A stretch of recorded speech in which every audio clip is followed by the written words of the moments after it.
ನಿಮ್ಮ ಸರ್ಕಾರ ವರ್ಷ ಒಂದು ಗೊಂದಲ ಹತ್ತಾರು ಅಂತ ಹೇಳ್ಬೋದು, ಅಥವಾ ನೂರಾರು ಗೊಂದಲಗಳು ಅಂತ ಹೇಳ್ಬೋದು.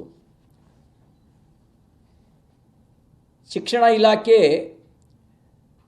ಅದು ವಿದ್ಯಾರ್ಥಿಗಳ ಭವಿಷ್ಯವನ್ನು ರೂಪಿಸೋದು ಮಾತ್ರ ಅಲ್ಲ, ರಾಜ್ಯದ ಭವಿಷ್ಯಕ್ಕೂ ಕೂಡ ಬುನಾದಿಯನ್ನು ಹಾಕೋದು ಶಿಕ್ಷಣವೇ. ನೀವು 5, 8, 9ನೇ ತರಗತಿಯ ಪರೀಕ್ಷೆ ನ್ಯಾಯಾಲಯದ ಮೆಟ್ಲು ಹತ್ತಂಗಾಯಿತು, ಇನ್ನೂ ರಿಸಲ್ಟ್ ಬಂದಿಲ್ಲ. SLC ರಿಸಲ್ಟ್ ಬಂತು, ಆದರೆ ಈ ರಿಸಲ್ಟ್ ಇನ್ನೂ ಬರಲಿಲ್ಲ. ನಿಮ್ಮ ಸರ್ಕಾರದ ತೊಗಲಕ್ ನೀತಿ, ಇದ್ರ ಪರಿಣಾಮ ಲಕ್ಷಾಂತರ ಮಕ್ಕಳು ಅವರ ಭವಿಷ್ಯ ಆತಂಕದಲ್ಲಿ ಇರೋದಕ್ಕೆ ಕಾರಣ ಆಗಿದೆ. SSLCಗೆ 20% ಗ್ರೇಸ್ ಮಾರ್ಕ್ಸ್ ಕೊಟ್ಟಿದ್ದೀರಿ. ಯಾವುದೋ ವಿಶೇಷ ಸಂದರ್ಭಗಳಲ್ಲಿ ಹಿಂದೆ ಯಾವುದಾದ್ರು 1-2 ಸಬ್ಜೆಕ್ಟ್ಗಳಿಗೆ ಗ್ರೇಸ್ ಮಾರ್ಕ್ಸ್ ಕೊಡುವಂಥ ಪದ್ಧತಿ ಇತ್ತು. ಬಹುಶಃ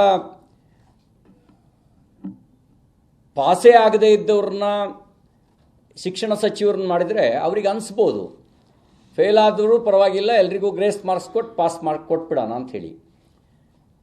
ಅದ್ರ ಬದಲಿಗೆ ಎಲ್ಲರೂ ಪಾಸು, ಎಲ್ಲರೂ ಫಸ್ಟ್ ಕ್ಲಾಸು, ಎಲ್ರಿಗೂ ರ್ಯಾಂಕ್ ಅಂತ ಕೊಟ್ಟಿದ್ದರೆ ಅಲ್ಲಿಗೆ ನಿಮ್ಮ ಸರ್ಕಾರದ ಶಿಕ್ಷಣ ನೀತಿ ಅದು ಸ್ಪಷ್ಟ ಆಗ್ತಿತ್ತು. ಯಾವ ಹಿನ್ನೆಲೆಯಲ್ಲಿ ನೀವು ಗ್ರೇಸ್ ಮಾರ್ಕ್ಸ್ ಕೊಟ್ಟಿದ್ದೀರಿ? ಗ್ರೇಸ್ ಮಾರ್ಕ್ಸ್ ಕೊಟ್ಟ ಮೇಲೆ ಮಾನ್ಯ ಮುಖ್ಯಮಂತ್ರಿಗಳು ಸಾರ್ವಜನಿಕವಾಗಿ ಅಸಮಾಧಾನ ವ್ಯಕ್ತಪಡಿಸ್ತೀರಿ. ಅಂದರೆ ಇಂಥ ಒಂದು ಮೇಜರ್ ಡಿಸಿಷನ್ನು ನಿಮ್ಮ ಅರಿವಿಗೆ ಬಾರದಂತೆ ತಗೊಳುತ್ತೆ ಅನ್ನೋದು, ಒಂದು ಸರಿ ನಿಮ್ಮದೇ ಸಚಿವರು ತಗೊಳ್ತಾರೆ ಅಥವಾ ನಿಮ್ಮ ಶಿಕ್ಷಣ ಇಲಾಖೆ ತಗೊಳ್ತಾರೆ ಅನ್ನೋದು ಎಷ್ಟು ಮಟ್ಟಿಗೆ ಸರ್ಕಾರದ ಹಿಡಿತ ನಿಮ್ಮ ಮೇಲೆ ಇದೆ ಅನ್ನೋದಕ್ಕೆ ಒಂದು ಪ್ರಶ್ನಾರ್ಥಕ ಚಿಹ್ನೆಯನ್ನು ಹುಟ್ಟಾಕತ್ತೆ. CET ಪರೀಕ್ಷೆಯಲ್ಲಿ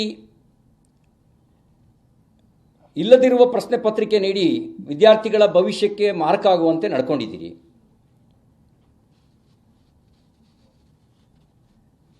ಇನ್ನು ನಮ್ಮ ಸರ್ಕಾರದ ಭಾಷೆಯೇ, ಆಡಳಿತ ಭಾಷೆಯೇ ಕನ್ನಡ ಭಾಷೆ.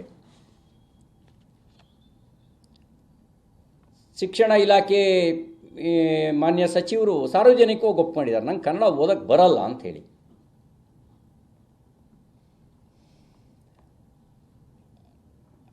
ಅಂದರೆ ಕನ್ನಡ ಆಡಳಿತ ಭಾಷೆಯಾಗಿರ್ತಕ್ಕಂಥ ಒಂದು ಸರ್ಕಾರದಲ್ಲಿ ಶಿಕ್ಷಣ ಇಲಾಖೆಯ ಸಚಿವರಿಗೆ, ಶಿಕ್ಷಣ ಖಾತೆಯ ಸಚಿವರಿಗೆ ಕನ್ನಡ ಓದಕ್ಕೆ ಬರೋದಿಲ್ಲ ಅಂತ ಹೇಳಿದ್ರೆ ನಾವು ಕನ್ನಡಿಗರು ಭಾಳ ಗಂಭೀರವಾಗಿ ಆಲೋಚಿಸಬೇಕಾದಂಥ ಸಂಗತಿ. ನನಗನ್ಸುತ್ತೆ ಶಿಕ್ಷಣ ಖಾತೆ ಸಚಿವರಿಗೂ ನೀವು ಗ್ರೇಸ್ ಮಾರ್ಕ್ಸ್ ಕೊಟ್ಟಂಗಿದೆ.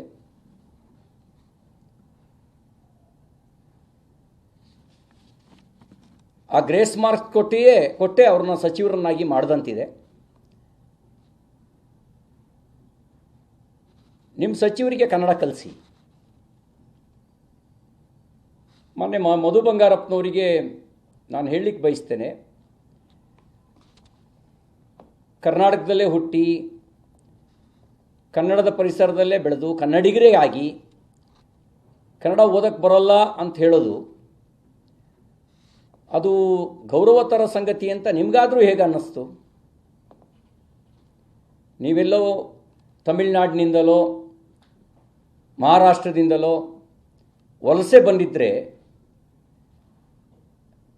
ಪರವಾಗಿಲ್ಲ, ಇಷ್ಟಾದರೂ ಕಷ್ಟಪಟ್ಟಾದರೂ ಕನ್ನಡ ಮಾತಾಡ್ತಾರಲ್ಲ ಅಂತ ಅಂದ್ಕೊಳ್ತಿದ್ವಿ. ನೀವು ಹುಟ್ಟಿದ್ದೇ ಶಿವಮೊಗ್ಗದ ಮಲೆನಾಡಿನಲ್ಲಿ, ಅದರಲ್ಲೂ ಬಂಗಾರಪ್ಪನವ್ರ ಸುಪುತ್ರರು ತಾವು. ಕನ್ನಡ ಬರೋದಿಲ್ಲ ಅಂತ ಹೇಳೋದು ಯಾರಿಗೆ ಗೌರವ ಕೊಡುವ ಸಂಗತಿ?